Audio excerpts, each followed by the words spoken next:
Shalom, and thank you for watching this video from HaDerekh Synagogue. I hope you are liking the content we are bringing you. If you could like and subscribe to our YouTube channel, that will greatly help us. And to further help bring great content to you from our teachers, if you could please consider to donate to HaDerekh Synagogue. The link is in the description box below. Thank you for watching. So, Mishpatim, Parsha Mishpatim.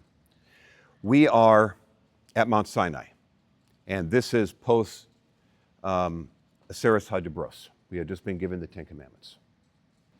The group of laws which we call Mishpatim actually begins in Parsha Yitro at chapter 20, verse 18. And the text says, "And Hashem said to Moshe, this is what you shall say to Bnei Israel. You yourselves have seen that I have talked with you from heaven." So this is the preamble to the fourth largest pool of mitzvos by Parsha in all of Torah. So what I did was I actually went and I looked and like, well, which, because I was thinking that this was the one that was the most jam-packed of Torah commandments, but it's not. Kitetse has a beat by 74. This one has 53. And just for comparison, the book of Numbers, the whole book of Numbers has 52. In the Talmud, Bava Kama Daf 30a, it says that one who wants to be a chassid, which is a devout or a pious person, must be diligent in matters of tort and civil law. So guess what we have in Mishpatim? Tort and civil law. But isn't it interesting? If you want to be a chassid, you're going to be devout in tort and civil law, not in faith, and I'll put faith in quotes. So it's not just a matter of having the right belief system, it's how we behave to each other. That's what makes us a chassid. It's applying what we learn each week and becoming scrupulous indeed. It's not going to be an automatic thing. But what you need to do, and what I need to do, is every year kind of reevaluate. Where's my walk today compared to my walk last year? Has it improved? If it is, your investment is well placed. If it's not, you need to reevaluate and figure out what's wrong. Art Scroll in their Chumash is a great place to go if you want to study Parsha Mishpatim, because what it does, it creates nice little headings. You know, in their notes down below, there's nice little headings for each group of Mishnayos in the Parsha. For instance, it talks about civil law, and then it goes into, avoiding damages of others. It goes into penalty for bodily injury, injury from a pit. What if an animal causes damage? What if a person causes damage? All these are all kind of categorized to help us see that there's actually a pattern. It's just not a shotgun against a wall and it's just all random. There's actual a pattern to it. What the Parsha gives us gives us the basic laws that we need as a fledgling nation. It gives us civil law, gives us criminal law, and it gives us consequences for not obeying these laws. So, why did God give us all these laws at this point? Because God says that we're going to be entering the land soon.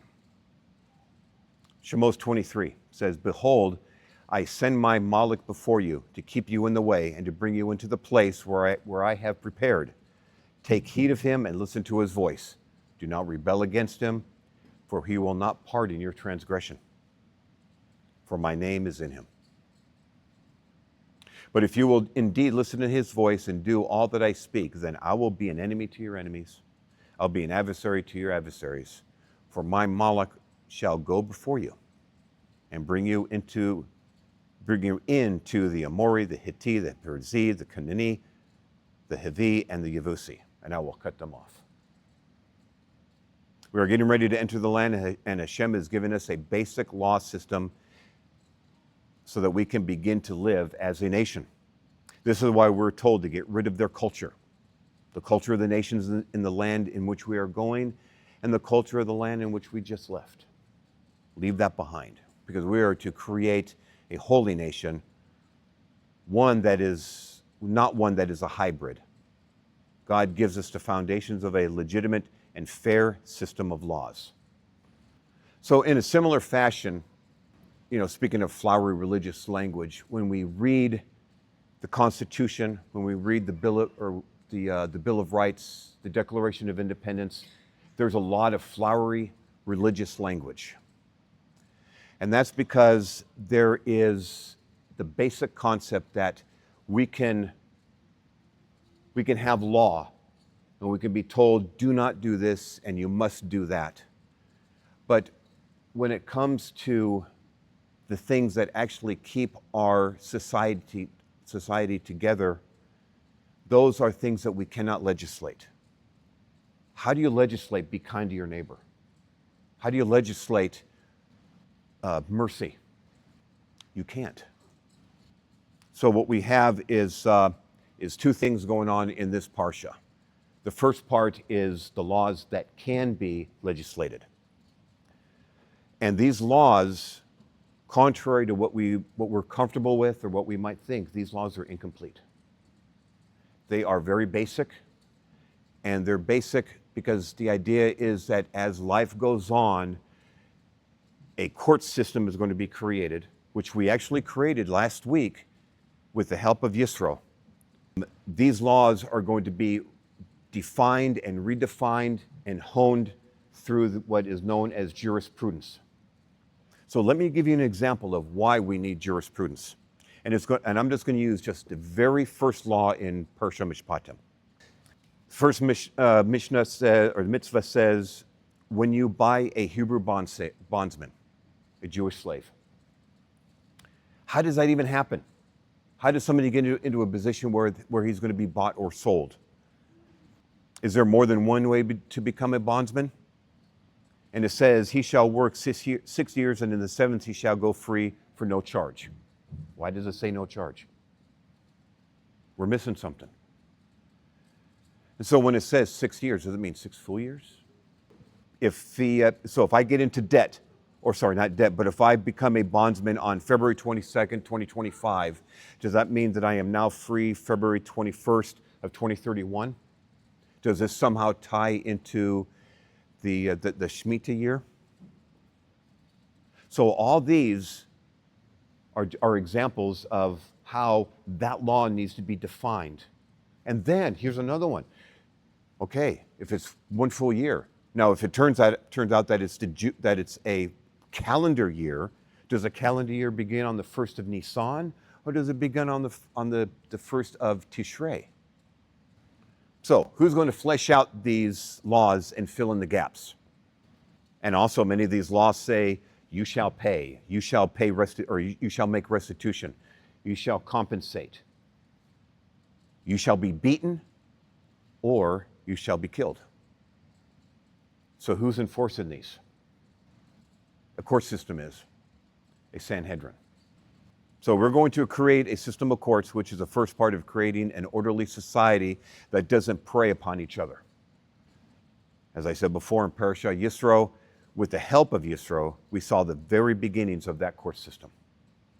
This is why many believe that some of the portions of Shemos are set down in thematic order and not in a chronological order. So last week we had Parashah Yisro helping us out with our court system. Some rabbis say that event actually happens after what we're reading in today's portion and next week's portion. But it's okay. We don't have to worry about chronological order because there is order. God made it this way on purpose. So when one court cannot solve an issue, it's taken to a higher court. As new conditions arise, the court uses Torah, uses past cases, or pure logic to create a decision. This is where jurisprudence comes to the play. This is where our oral Torah begins. And the basic rules of Jewish hermeneutics are the pure logic. So I'm not going to list them all, but the logic that we use to define Torah are things like the Kol v'Komer, the Gezerah Shava, the Heshek, the Shemukim, the Binyanav, of which there are 2 versions, and there's others. The jurisprudence, this oral Torah, started by running cases through the Sanhedrin, and these decisions fills the gaps placed there by Hashem. Now, for those in the Daf Yomi, we're currently reading Sanhedrin. And Sanhedrin first dealt with how we build the court, how many people are required on the court to render judgment. Anywhere from 3 to 23, and then there's 71. And it also deals with a whole lot of case law. It deals with how we kill somebody, or preferably how we figure out how not to kill somebody.